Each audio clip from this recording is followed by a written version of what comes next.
In this chapter, we're talking all about styling and decor for your dining room. I've spent a lot of time styling rooms, and this is one of my favorite parts of the process. This is like the jewelry at the end of your outfit. It's those last few things that really bring a space together.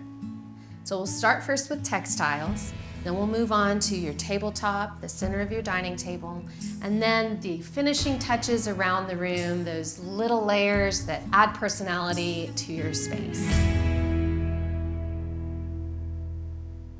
So as I'm looking around our dining room, I know that number one, I didn't place a rug in here, so I'm gonna think about ways to bring in softness, some sort of textile. That could be a tablecloth or a runner in your space.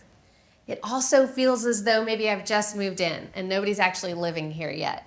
And I think that bringing in styling and decor, that's going to change. Here in our dining room, the first thing I want to think about is textiles. I found the coolest vintage blanket. It's a very thin cotton woven blanket that will be perfect for a tablecloth here. Tablecloths are actually really practical. Maybe it's something you think has kind of gone out of vogue, but for myself, I don't care so much about that. I just know it's an opportunity to bring in pattern and color, which I personally love. This vintage table is the coolest, but it has a few marks on it. So a tablecloth could even help with that, protecting the table and then covering up some of those imperfections. Now for you, as you're thinking about your space, maybe a tablecloth isn't right. Some of the considerations that I would suggest to you is, what is your table around?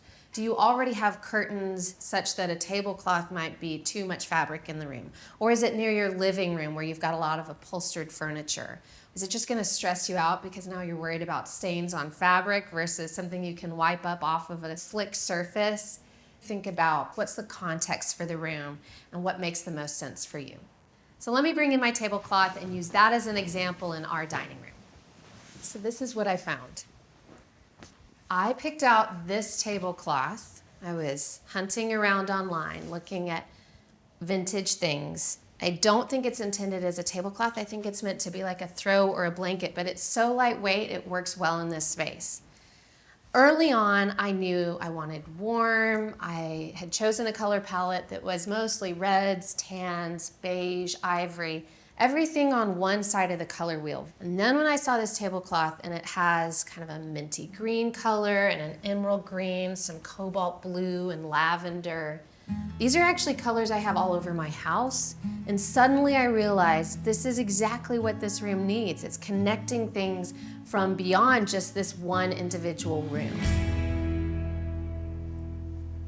Once you've established the textiles for your space, the next thing to work on is your tabletop.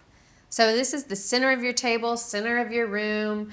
I like to keep this simple, not too fussy, but just something pretty, something decorative that as you walk around the room during the day, it's nice to look at. And then as you're entertaining people, as you're serving a meal, maybe it changes and adjusts based on those activities. But for everyday living, something that sits in the middle of your table, it's pretty and it's also practical.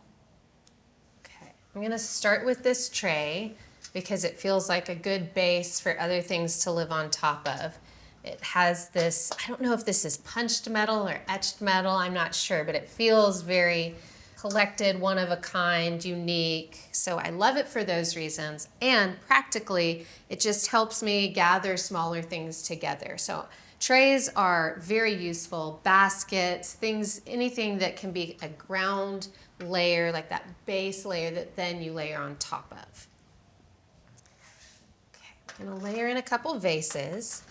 There are a million ways to set the center of your table, and this isn't for entertaining. I'm just putting things that I like here for everyday living because we're not dining at this table every single day. This is mostly when we're gathering with friends and family. There are more people here.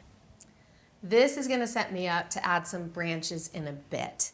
I picked these very simple, neutral colored vases because I feel like there's a lot going on with this brightly colored tablecloth. So I'm intentionally keeping all of the things on top of the tablecloth pretty simple, neutral, and mostly shape focused.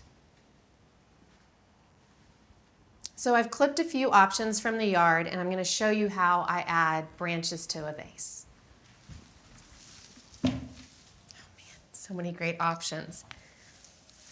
You can think of this as a creative project. It's like an afternoon activity.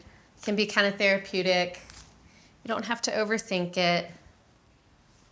When I'm looking for branches, mostly, I'm just looking for something that has a nice shape. I'm looking for a leaf that has a pretty color. Maybe it's got some variegation to it that gives it kind of a pattern.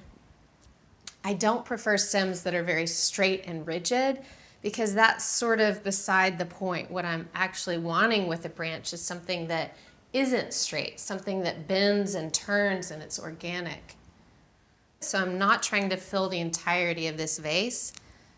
I want just a few things that kind of reach and bend and soften these hard ceramic vases, but I still want some breathing room. I want it to feel like maybe it's just growing out of this vase. Yeah, I really like that. Let me maybe add a couple more. I love finding ways to bring the outdoors in. And that is as simple as just clipping some branches.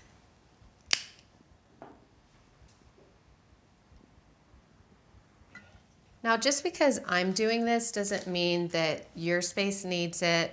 What I like to do is every once in a while, I cut some branches, or maybe I do just pick up some flowers at the grocery store, and I like to just have a creative activity. It takes a few minutes, put it in the vase, and I'll let them live as long as they want to. When they wilt and die, maybe I clear the vases and let the table just be simple. So it's about enjoyment and putting something together that is pretty in your space. It brings you some joy when you walk into your room. It always adds a layer of freshness and life to a room. So that's why I like to add fresh branches, florals to my dining space. So this is a pretty moment, but I also want to make it practical.